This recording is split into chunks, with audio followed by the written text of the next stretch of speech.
प्रियजनों, आपने विद्वानों को कहते सुना होगा कि इतिहास से हमें सीखना चाहिए।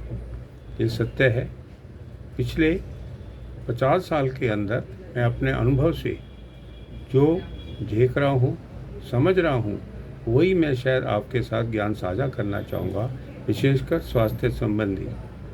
पहले घरों के अंदर कमाने वाले शायद एक होते थे और वे अपनी पढ़ाई, जो कि ज़्यादातर मैट्रिक हुआ करती थी, 10वीं हो करती थी या 11वीं होती थी, जिस प्रकार आज विश्व स्तर की पढ़ाइयाँ हैं वैसी शायद तब नहीं होती थी।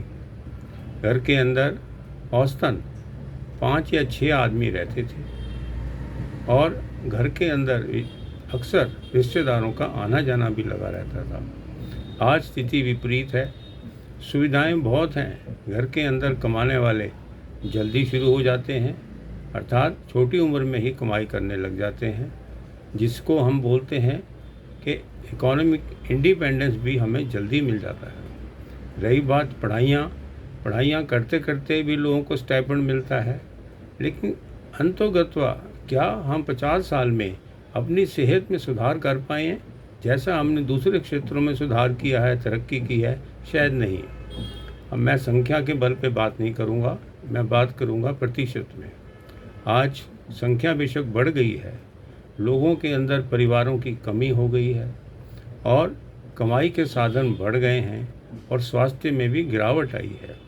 जहाँ तक चिकित्सा सुविधाओं की हम बात करें, वो भी बढ़े हैं।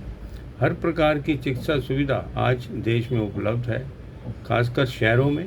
यहाँ तक कि छोटे कस्बे भी पीछे नहीं रहे हैं।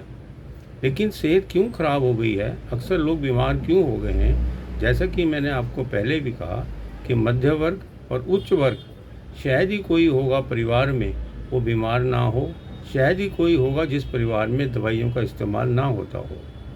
पर जो छोटे वर्ग के लोग हैं, निम्न वर्ग के लोग हैं, जो अपनी सेवाएं देते हैं हमारे लिए, वो शायद बीमार कम होते हैं। रही बात है कि हमें सीखने की ज़रूरत है कि किन कारणों से उसका जो मानसिक स्तर है वो उत्तम है, क्यों उसने इस प्रकार से अपने आप को ढाल लिया है कि वह अपने शरीर का ध्यान उस मानसिक स्तर से संबंधित अपने शरीर को भी एक प्रकार से नियंत्रित है।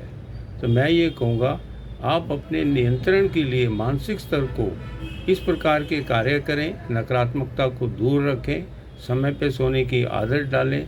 जो चीज़ें हमारे शरीर को ख़राब कर रही हैं, जैसे कि आजकल सोशल मीडिया है या मोबाइल है या लैपटॉप है, इनसे हमें बचने की ज़रूरत है। उसकी व्यवस्था ठीक होनी चाहिए। टेक्नोलॉजी का फ़ायदा हमें भरपूर उठाना चाहिए, पर हमें उन पर निर्भर होने की भी ज़रूरत नहीं है।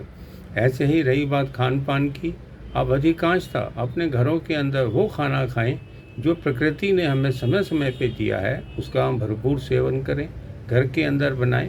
इसका मतलब ये नहीं कि मैं कहूँगा कि आप बाहर का बिल्कुल ही ना खाएं, अवश्य खाएं। जिस प्रकार पार्टीज़ में जाना पड़ता है, उसमें भी सोचें जो हमारे शरीर के लिए उत्तम है, जो हमारे मानसिक और शारीरिक स्तर को किसी भी प्रकार से खराब ना होने दे, ऐसे भोजन का हमें प्रयोग या सेवन नहीं करना चाहिए। अंतोगत्वा आप ये जानें कि किस प्रकार से मैं अपने मानसिक स्वास्थ्य की रक्षा कर सकता हूँ, जो कि मेरे लिए ज़रूरी है और लंबे समय तक मेरा साथ देने वाला है। तो आप ये ध्यान दें कि अपने स्वास्थ्य की रक्षा के लिए मानसिक स्वास्थ्य उत्तम है। जिस प्रकार एक निम्न वर्ग का आदमी समय पे सो के अपने मानसिक स्तर को किसी भी प्रकार से गिरने नहीं देता, जबकि उसके पास ना पढ़ाई है, ना कमाई के साधन हैं, ना उस प्रकार की सुविधाएं हैं जैसे कि मध्य वर्ग और उच्च वर्ग को मिलती आई हैं। तो ध्यान रखें, स्वास्थ्य के लिए मानसिक स्तर का उत्तम रहना आवश्यक है। धन्यवाद।